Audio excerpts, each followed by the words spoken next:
Assalamualaikum warahmatullahi wabarakatuh. Alhamdulillah wassalatu wassalamu ala Rasulillah wa ba'd. Kita sambung semula siri menghayati doa yang ke-28 kali ini setelah kita terhenti hampir lebih pada seminggu. Kebetulan saya bermusafir ke Yogyakarta dan kemudian dengan urusan-urusan yang lain. Saya kembali semula ke rumah saya dan kemudian saya, pagi ini ada ruang untuk saya sambung semula siri ini. Ini di dalam kawasan rumah saya dan mungkin di pokok-pokok ni banyak di dalam kawasan rumah saya, dan yang di belakang yang nampak sikit itu ialah merupakan musalla teduhan doa. Ia merupakan musalla di dalam kawasan rumah saya ni, yang saya biasanya peruntukan musalla ni untuk tetamu-tetamu yang datang ramai untuk kalau nak berjumpa dengan saya, maka mereka dapat berjumpa di situ. Nanti kita akan ada juga sairan di situ. Dan kawasan ni saya buat ni kerana banyak sikit lebah sebab banyak bunga-bunga. Pagi ni insya-Allah kita akan membicarakan tentang satu lagi bacaan yang digalakkan oleh Nabi SAW di dalam Al-Quran, iaitulah ayat daripada surah At-Taubah, ayat yang terakhir. Hasbiyallahu la ilaha illa huwa alaihi tawakkaltu wa huwa rabbul arsyil azim. Ini adalah merupakan ayat Allah Jalla wa Ala ketika menceritakan tentang Nabi SAW yang sangat mengambil berat tentang orang mukmin, di mana Allah Subhanahu wa taala menyatakan laqad ja'akum rasulun min anfusikum azizun 'alaihi ma 'anittum harisun 'alaikum bil mu'minin raufur rahim. Fa in tawallaw faqul hasbiyallahu la ilaha illa huwa 'alaihi tawakkaltu wa huwa rabbul 'arsyil 'azim. Maksudnya, telah datang kepadamu seorang rasul dari kalangan kamu, from you, min anfusikum, azizun alaihi ma'anittum, yakni sangat berat kepadanya apa yang menimpa kamu. Kerana he is grief if you come across a hardship. Sangat berat kalau sekiranya apa yang menimpa kita. Itu sifat Rasul. Azizun alaihi ma'anittum, harisun alaikum. Rasul itu sangat harisun alaikum, sangat mengambil berat tentang kamu. He is keen to benefit you. Sangat ambil berat tentang kebaikan kita, tentang apa yang akan kita dapat. Rasul, itu sifat Rasul yang kita merayakan ataupun seringkali kita sebut tentang menyambut Maulidin Nabi SAW. Jika sekiranya kita benar-benar ingin menghayati Nabi, maka kita hayati tentang sifat-sifat dan dakwah yang dibawa oleh baginda Nabi SAW. Bukan sekadar merayakan dalam erti kata sekadar mengadakan upacara-upacara tertentu, tetapi yang penting ialah menghayati ajaran baginda. Di dalam ayat ni Allah kata harisun alaikum bil mu'minina raufur rahim. Dengan orang mukmin itu Rasul itu raufun rahimun. He is full of kindness and mercy for believers. Sangat-sangat kasih dan sayang kepada orang mukmin. Kemudian Allah kata fa in tawallau, jika mereka itu tetap berpaling, if they still turn away, mereka tetap berpaling walaupun demikian mulianya sifat Rasul, faqul hasbiyallahu la ilaha illa huwa alaihi tawakkaltu wa huwa rabbul arsyil azim. Katakanlah hasbiyallah, cukuplah bagi aku Allah, la ilaha illa huwa, tidak ada yang berhak diabdikan diri melainkan Dia, wa huwa rabbul arsyil alaihi tawakkaltu, kepadanya lah aku bertawakal, wa huwa rabbul arsyil azim, dia adalah Tuhan arasy yang maha agung. Ini merupakan ungkapan yang disebut di dalam ayat ini, yang Allah tafaqul, maka kamu katakanlah wahai Muhammad. Dan Nabi SAW di dalam riwayat Ibnu Sunni, baginda menyatakan bahawasanya man qala kulla yawmin hina yusbihu wa hina yumsi la ilaha illa hasbiyallahu la ilaha illa huwa alaihi tawakkaltu wa huwa rabbul arsyil azim, kafahu Allahu ma ahammahu min amri dunya wal akhirah. Sesiapa yang menyebut pada setiap hari ketika dia berpagi ataupun dia berpetang, hasbiyallahu la ilaha illa huwa alaihi tawakkaltu wa huwa rabbul arsyil azim, dia sebut yang ayat ni sab'a marrat, 7 kali, kafahu Allahu ma ahammahu min amri dunya wal akhirah. Allah akan cukupkan untuknya apa yang menjadi kerisauannya daripada urusan dunia dan akhirat. Jadi riwayat Ibn Sunni ini disabitkan oleh sebahagian daripada ulama hadis, menunjukkan ada kelebihan daripada membaca apa yang disebut di dalam ayat yang terakhir bagi surah At-Taubah ini. Untuk kita amalkan sebanyak 7 kali berdasarkan riwayat ini. Tapi yang pentingnya ialah perkataan faqul hasbiyallahu la ilaha illa huwa alaihi tawakkaltu wa huwa rabbul arsyil azim. Ini adalah merupakan ungkapan yang mana Allah sendiri kata dalam Quran, faqul, dia kata pada Rasulullah, fa in tawallau, jika mereka itu is this still turn away, jika mereka tu berpaling, yakni kalau kita walaupun telah buat our best, kita telah buat yang terbaik yang kita mampu, tapi keadaan duk macam tu juga, Allah kata kita sebutlah hasbiyallahu la ilaha illa huwa alaihi tawakkaltu wa huwa rabbul arsyil azim. Mengapa ayat ni, mengapa Allah menyuruh sebut hal itu, dan Nabi SAW menceritakan tentang fadilat ataupun kelebihan jika sekiranya kita mengungkapkan ungkapan itu. Saya ingin menterjemahkan sedikit hal ini, ayat ni, supaya kita faham apabila kita melafazkannya nanti. Hasbiyallahu la ilaha illa huwa alaihi tawakkaltu wa rabbul arsyil azim, bermaksud hasbiyallah, cukuplah bagi aku ini Allah. Yani Allah is sufficient for me. Allah itu cukup untukku. Hasbiyallahu la ilaha illahu. La ilaha illa huwa, tidak ada yang berhak diabdikan diri melainkan Allah. Kan? No one has right to be worshipped but him. Tak ada siapa yang berhak untuk diabdikan diri melainkan Allah. Pertama kita kata Allah ni cukup aku Allah. Tak ada siapa yang berhak untuk diabdikan diri melainkan Allah. Alaihi tawakkaltu. Kepada Allah lah aku bertawakal. Yakni ku serahkan urusanku, segala kepercayaanku. I put my trust in him. Aku letakkan segala kepercayaanku pada Allah. Wa huwa rabbul arsyil azim. Dia adalah Tuhan yang mempunyai arasy yang maha agung. Kan? He is the creator of the great throne. Dia adalah pencipta bagi Tuhan bagi arasy yang maha agung. Melainkan orang yang tak percaya tentang arasy, itu cerita lain, tapi Al-Quran menyebutnya yang begitu banyak. Apa yang penting ialah ayat ini dia menceritakan bagaimana pengakuan kita bahawasanya cukuplah bagi kita Allah. Dalam doa ini ada 2 jenis kalau kita perhatikan ayat Al-Quran. Satu jenis doa ialah doa yang mana kita secara jelas kita minta pada Allah, kan? Contohnya kita Allahumma rzuqni, ya Allah berikanlah rezeki pada aku.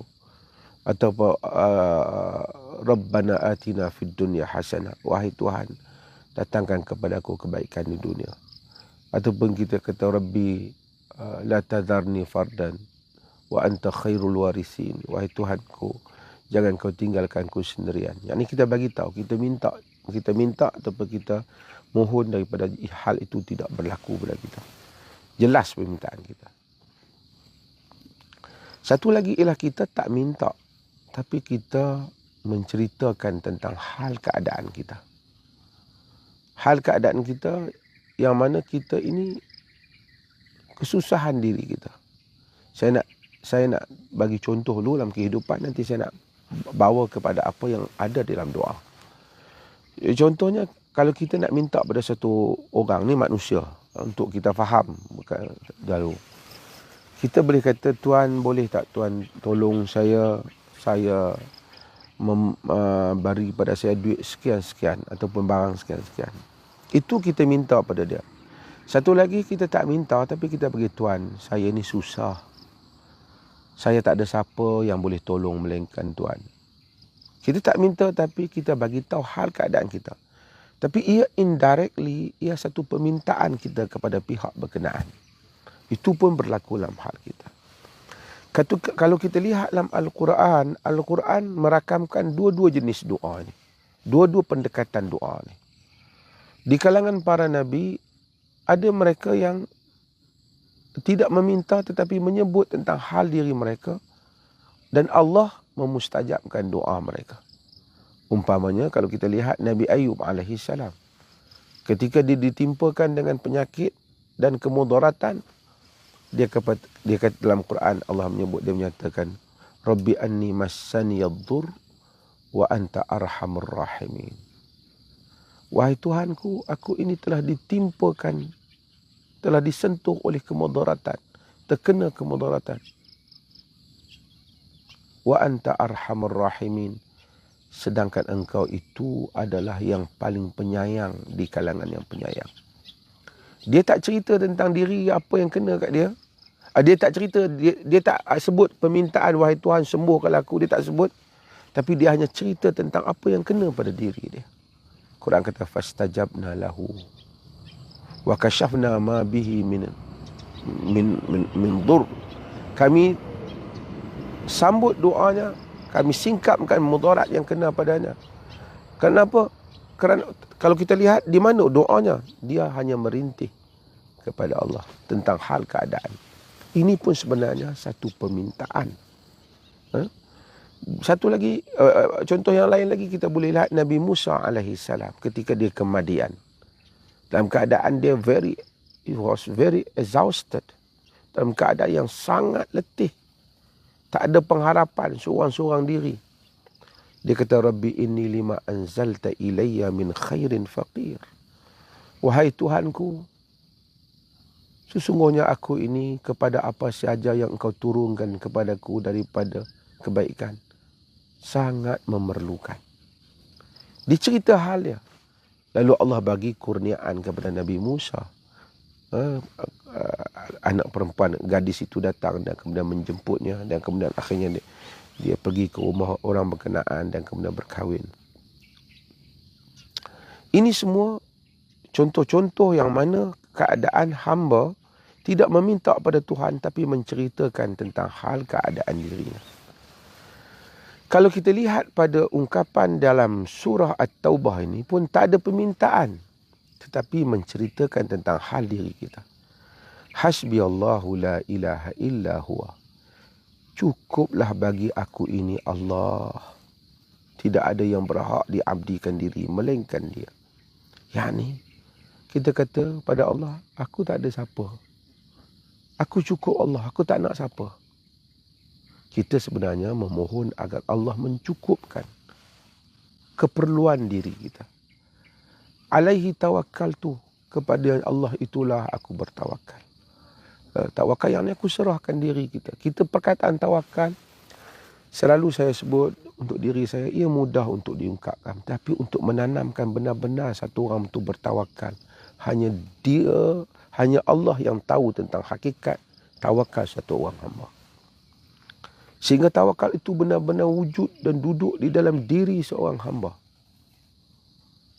Sebab itu Nabi kata dalam hadis yang diriwayatkan oleh Imam Tirmizi, Imam Ahmad dan selainnya, la tawakkaltum 'ala Allahi haqqa tawakkulihi la razaqakum kama yarzuqut tayr yaghdu khisama wa yaruhu bitana. Jika kamu benar-benar bertawakal kepada Allah dengan sebenar-benarnya, nescaya Allah akan merezekikan kamu seperti burung. Tuan-tuan duduk dalam kawasan rumah saya ni dengar macam-macam bunyi burung. Nabi kata macam burung. Yaghdu bitana. Yaghdu khisama. Pagi-pagi dia pergi dalam keadaan khisama. Di dalam keadaan lapar. Wa yaruhu bitana. Dan dia pulang di dalam keadaan yang kenyang. Itu keadaan hal burung. Dia taklah duduk dalam sarang dia kena usaha. Tapi oleh kerana dia bertawakal, serah pada Allah. Nabi kata kalau kamu tawakal macam burung tu lah. Dia tak lapar, sentiasa ada habuan dia. Sentiasa ada habuan dia. Dia pergi dalam keadaan kosong perut, balik dalam keadaan kekenyangan. Nabi kata kalau kamu tawakal, kamu macam burung tu lah. Tapi boleh kerana kita ni kata apa, aku tawakal je. Penyerahan, our trust, penyerahan diri kita tidak serah pada Allah. Sebaliknya kita mungkin serah pada majikan kita, harapan kita pada semua-semua. Harapan kita kepada asbab, bukan harapan kita kepada pemilik segala sebab, iaitu Allah Jalla wa'ala. Kita harap kepada sebab musabab, bukan pemilik kepada segala sebab. Nabi SAW kata, kalau kita sebut ni, kenapa Allah akan cukupkan kita? Kenapa dalam ayat ni ada kita kata alaihi tawakkaltu, kepada Allah itulah aku bertawakal. Wa huwa rabbul arsyil azim, dia adalah Tuhan arasy yang maha agung. Kita beriman wujudnya arasy yang maha agung. Dan Allah itu Ar-Rahman 'alal arsy istawa. Allah itu istiwa di atas arasy yang layak baginya, kebesarannya yang tidak sama dengan makhluk. Dengan makna yang layak bagi Allah Jalla wa'ala.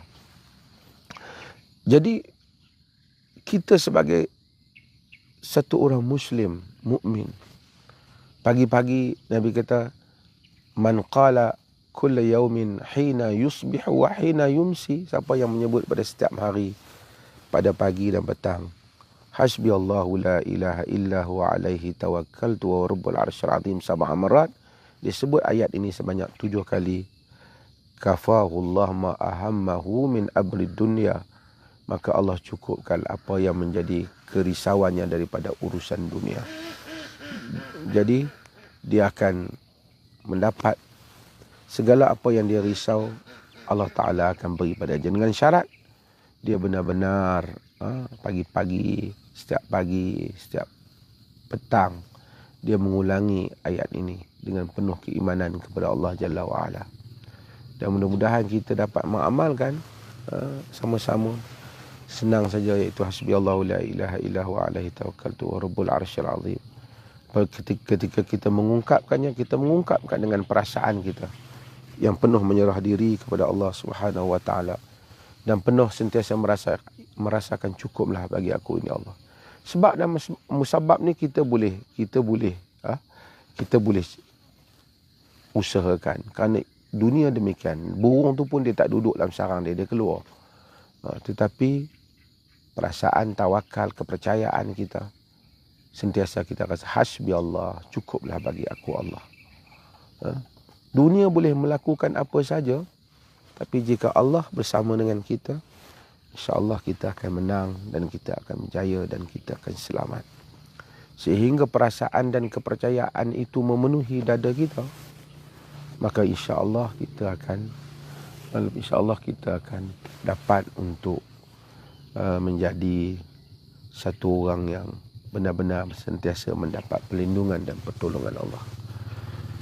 Terima kasih banyak untuk setakat itu dulu pagi ini, dan saya seperti biasa tolong share link kita ini dengan sahabat-sahabat yang lain supaya kita dapat manfaat, yang setiap yang mendengar diberikan manfaat, dan kita juga berkongsi mendapat pahala itu jika padanya ada manfaat, insya-Allah. Sehingga kita bertemu lagi, kerana dah hampir pukul 8. Hari ini saya pun ada tetamu daripada Bahrain, negara Bahrain, dan negara apa lagi saya tak tahu pagi ni. Di kediaman saya ni, saya ni buat rumah jauh sikit pada orang tu, jadi orang bila datang mereka kena saya jemputlah datang kawasan bukit dan hutan ini, dan tengok saya punya tukang kebun pun dan pekerja pun sudah datang. So nanti dia lintas kat sini, nampak pula. So kita berhenti setakat ini dulu. InsyaAllah, mudah-mudahan Allah rahmati kita semua. Sekian, wassalamualaikum warahmatullahi wabarakatuh.